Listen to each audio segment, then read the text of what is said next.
C'est bien beau, on est maintenant capable de programmer notre Zobot.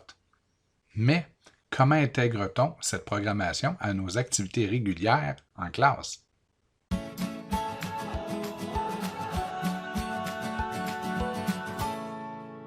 Donc, en effet, comment utiliser ce petit robot, la programmation, pour arriver dans le programme de mathématiques, de sciences, de français, d'univers social. Bien, voici quelques exemples vraiment imparfaits, mais si ça peut vous inspirer, alors tant mieux.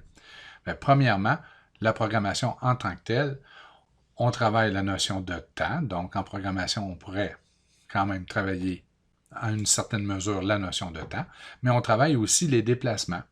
Par exemple, ici, on parle de 5 pas. Et, je vous le dis, on n'est pas obligé de le dire aux élèves, mais un pas égale 1 cm. En réalité, un pas égale 1,04 cm, on va dire 1 cm. Donc, on travaille les proportions aussi. Vous pourriez demander au robot d'avancer de 5, de 10 pas, et on travaille les distances. On sait qu'au niveau des rotations, une rotation légèrement à gauche ou à droite, c'est une rotation de 45 degrés. Une rotation à gauche ou à droite, c'est une rotation de 90. Vous me voyez arriver, hein? Et un demi-tour, évidemment, c'est une rotation de 180 degrés. Ah, on peut ajouter d'autres déplacements. Vous pourriez même proposer des défis du type dessiner un labyrinthe sur une feuille 11-17 et les élèves doivent programmer le robot et du premier coup se rendre à la sortie. Ça va être le temps d'utiliser des règles. Donc, c'est le genre de défi qu'on pourrait utiliser en mathématiques.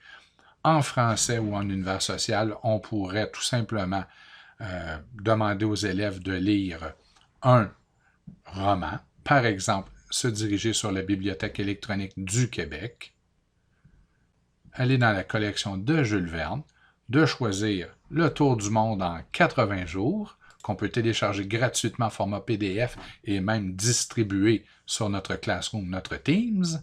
D'accord? Et à chaque fois que nos élèves vont lire un chapitre du roman, alors, ils pourraient, sur une carte du monde, une planisphère, pourriez l'avoir en gros, déposée sur un bureau, ou encore la faire imprimer à partir de dmaps.com, faire imprimer une planisphère, et pourrait représenter ou reproduire le voyage de Phileas Fogg et de Passepartout avec le robot Ozobot.